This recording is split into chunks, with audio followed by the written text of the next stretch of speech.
Hello everyone, मैं ममता माहेश्वरी आपकी social science की टीचर हूँ। आज हम इस वीडियो में डायरेक्ट ऑफ एजुकेशन दिल्ली से प्रोवाइड वर्कशीट करेंगे।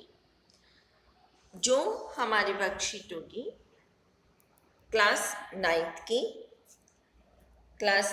की और सब्जेक्ट होगा हमारा सोशल साइंस यानी कि सामाजिक विज्ञान।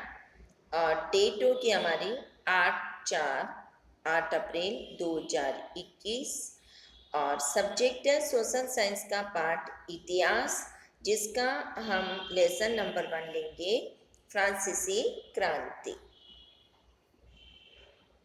और आज हमारी वर्कशीट का टॉपिक होगा फ्रांसीसी क्रांति के कारण और शुरुआत। और वर्कशीट नंबर होगी 2। वर्कशीट नंबर कौन सा होगा? 2। सभी बच्चे इस वीडियो को अंत तक देखते रहिए और सुनते रहिए। और आपको अगर वीडियो अच्छा लगे तो आप मेरे चैनल को सब्सक्राइब करिए। और मैं तो कहती हूँ कि आप बार बार वीडियो को सुनते रहिए, देखते रहिए, ताकि आपके 9th क्लास में अच्छे से अच्छे नंबर से आप पास हो सकेंगे। तो चलते हैं, हम वीडियो स्टार्ट करते हैं। हमारा टॉपिक क्या था? फ्रांसीसी क्रांति के कारण और शुरुआत। तो हम इस टॉपिक को स्टार्ट करने से पहले हम समझना चाहते हैं कि फ्रांसीसी क्रांति हुई कैसे, क्या वजह थी जो फ्रांस में इस तरह की क्रांति की शुरुआत हुई। तो आज हम उसी के बारे में इस वीडियो में पढ़ने वाले हैं। तो फर्स्ट पॉइंट था कि फ्रांसीसी क्रांति के कारण कौन कौन से थे। तो फर्स्ट पॉइंट है इसका सामाजिक कारण, सेकंड पॉइंट है इसका राजनीतिक कारण, थर्ड पॉइंट है आर्थिक कारण, फोर्थ पॉइंट है दार्शनिकों की भूमिका और लास्ट वाला पॉइंट है आपका तात्कालिक कारण। तात्कालिक कारण। तो हम फर्स्ट पॉइंट सामाजिक कारण के बारे में हम जानकारी लेते हैं कि सामाजिक कारण क्या था। सामाजिक कारण था कि सामाजिक कारण में पॉइंट था सामाजिक भेदभाव।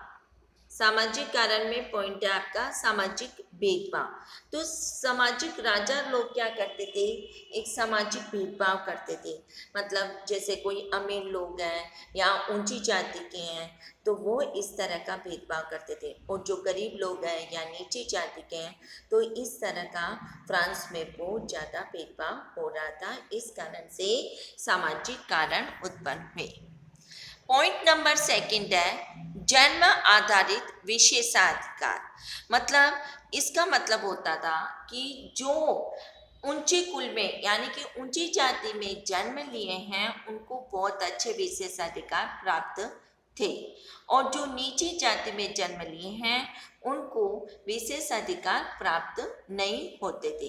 तो इसका मतलब हुआ कि जो उच्च कुल में अच्छे घराने में अच्छे पैसे वाले लोगों में जन्म लेते हैं उनको जन्म आधारित विशेषाधिकार प्राप्त होता था। अब हमारा दूसरा पॉइंट आता है राजनीतिक कारण। राजनीतिक कारण क्या है कि राजनीतिक में राजा लोग अपने हिसाब से शासन चलाते थे। तो उस समय जो राजा था लुई 16, तो वो कमजोर शासन था और उसके नीतियां भी हर राजाओं के हिसाब से अलग थी। तो ये एक राजनीतिक कारण था। थर्ड आता है हमारा आर्थिक कारण। आर्थिक कारण क्या था कि उस समय फ्रांस में फसल होना बंद हो गई थी, या जो फसल हुई थी वो खराब हो गई थी।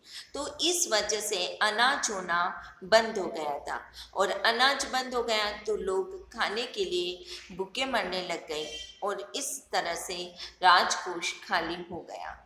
इसी वजह से युद्ध होना शुरू हो गया और युद्ध के लिए भी कर्ज लेना पड़ा और जीविका संकट पैदा हो गई, क्योंकि जब अनाज ही नहीं होगा तो लोग भूखे मरेंगे और जीविका का संकट उत्पन्न होगा। जो अनाज 5 रुपए में मिलता था वही अनाज 10 रुपए में मिलता है। अब जिसके पास रुपए होंगे वो तो 10 रुपए का अनाज भी खरीदेगा, लेकिन जिसके पास 5 रुपए या 10 रुपए नहीं होंगे तो वह किसी प्रकार का अनाज नहीं खरीद सकता। तो इस तरह जीविका संकट उत्पन्न होने लगा।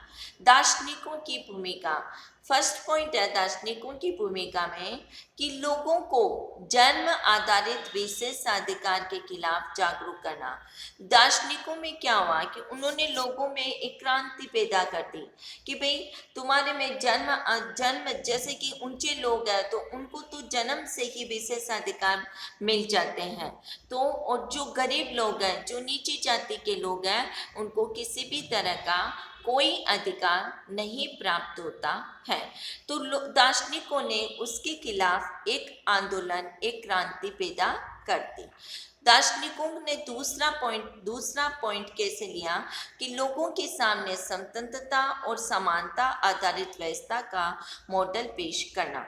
उन्होंने लोगों को समझाया कि ऊंची जाति के लोग, जो अमीर लोग हैं, और नीची जाति के लोग, जो गरीब लोग हैं, उनको समान अधिकार मिले, उनको स्वतंत्रता मिले, दोनों में बराबरता हो। इस तरह का मॉडल पेश किया, इस तरह का उन्होंने लोगों में एक जागरूकता पैदा की। लास्ट पॉइंट आता है हमारा फ्रांसीसी क्रांति का कारण क्या। लास्ट पॉइंट है तात्कालिक कारण। तात्कालिक कारण क्या था कि 1789 में टैक्स बढ़ाने का विचार हुआ। टैक्स का मतलब क्या होता है? कर बढ़ाना। टैक्स का मतलब क्या हो जाता है? कर बढ़ाने का विचार उत्पन्न हुआ था। और ये टैक्स किस पर लगता था? ये गरीब जनता पर, जो मध्यम वर्ग के लोग थे उन पर यह टैक्स लगाया जाता था। सेकंड पॉइंट है असिस्टेंट जनरल में वोटिंग की प्रक्रिया में बदलाव से लुई 16 का इनकार। मतलब असिस्टेंट, हमने पिछले 3 असिस्टेंट पढ़ते थे, प्रथम, द्वितीय और तृतीय। पिछली वीडियो में हमने ये तीनों असिस्टेंट पढ़े हैं। तो उसमें क्या होता था कि जो जनरल लोग होते थे, मध्यम वर्ग के लोग होते, अमीर लोगों को वोट देने का अधिकार था, लेकिन मध्यम लोगों में सिर्फ पुरुषों को अधिकार था, महिलाओं और बच्चों और नीची जाति के लोगों को ये वोट देने का अधिकार नहीं था। तो इस प्रक्रिया में लुई 16 ने ये प्रक्रिया बदलने से भी इनकार कर दिया कि जो जैसा चल रहा है वैसे ही चलने दो। तो ये भी तात्कालिक कारण इसका फ्रांसीसी क्रांति का एक महत्वपूर्ण कारण बना। अब क्रांति की शुरुआत कब किस प्रकार हुई, ये देखो। फर्स्ट क्रांति की शुरुआत हुई थी, ये पॉइंट आ गया आपका।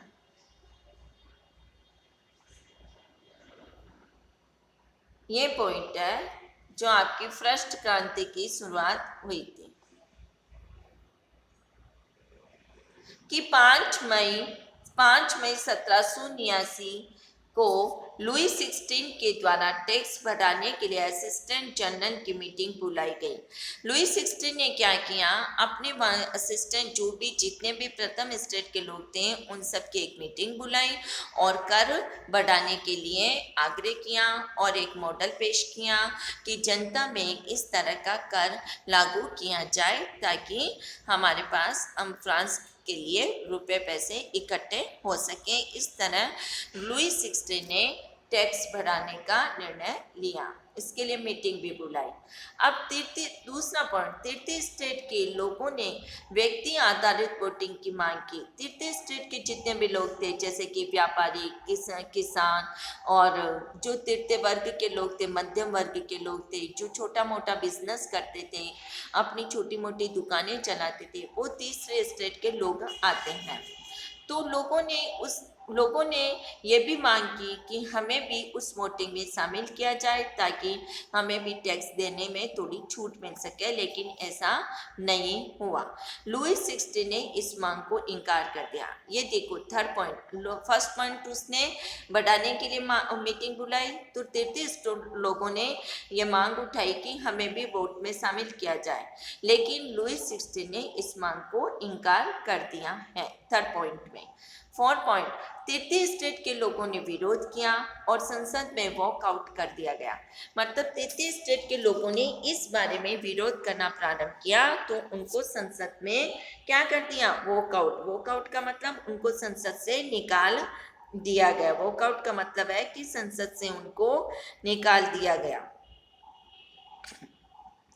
फोर्थ पॉइंट, फिफ्थ पॉइंट, 20 जून 1789 को वो वर्साई के महल में स्थित टेनिस कोर्ट में जमा हुए और खुद को नेशनल असेंबली घोषित कर राजा के अधिकारों में कटौती की मांग की। ये सब किसने किया था? ये सब 33 स्टेट के लोगों ने इस तरह का काम किया था। जब उनकी मांग को लुई 16 ने इनकार कर दिया, तो उन्होंने 33 स्टेट के लोगों ने वर्साई महल में जाकर, वर्साई महल क्या है? फ्रांस का, वहाँ की संसद का नाम है, और वर्साई महल में जाकर स्थित हुए और टेनिस कोर्ट में जमा हुए और एक अपनी खुद की पार्टी बना ली जिसका नाम था नेशनल असेंबली घोषित कर दिया। जिसका नाम क्या है? National assembly. तो उसको घोषित करके और कोर्ट में ये पेश किया कि राजा के अधिकारों में कटौती की जाए, उनके जितने भी अधिकार हैं उनको कम किया जाए।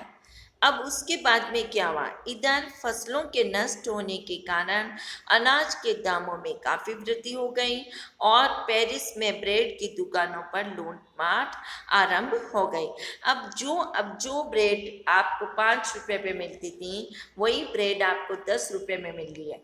लेकिन अगर हमारे पास पैसे है, जैसे कि मान लो ए नाम का इंसान है, उसके पास 10 रुपये है तो वो ब्रेड ले लेगा, लेकिन बी इंसान है जो गरीब है, जो नीची जाति का है, उसके पास 10 रुपये नहीं है तो वो ब्रेड नहीं खरीद सकता है। तो इस तरह लूटपाट होना प्रारंभ हो गया। फिर राजा ने सेना को कूच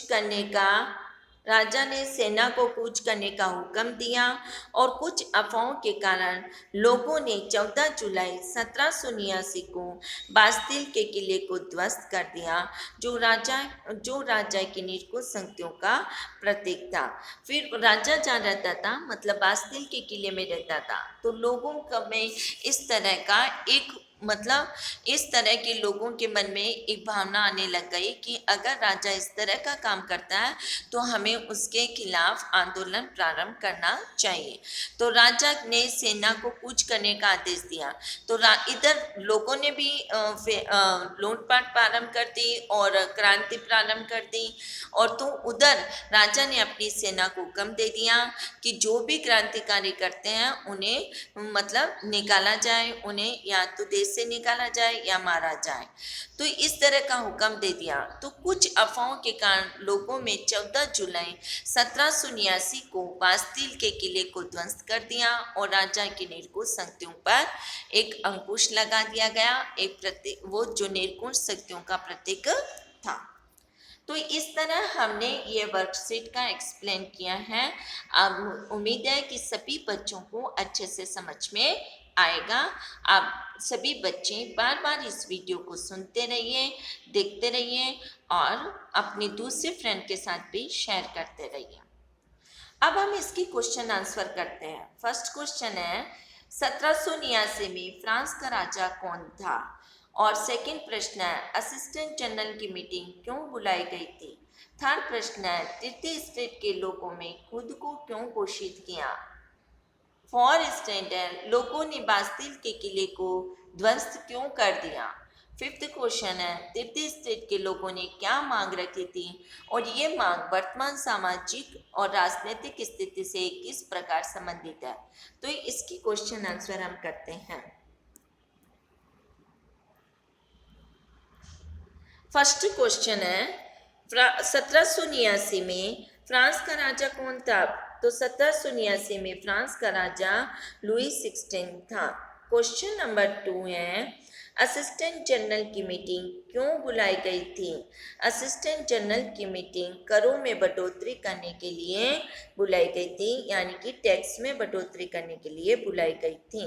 क्वेश्चन नंबर 3 है, 33 स्टेट के लोगों में खुद को क्या घोषित कर दिया? 33 स्टेट के लोगों में खुद को नेशनल असेंबली घोषित कर दिया, मतलब एक नई पार्टी में शामिल होना घोषित कर दिया।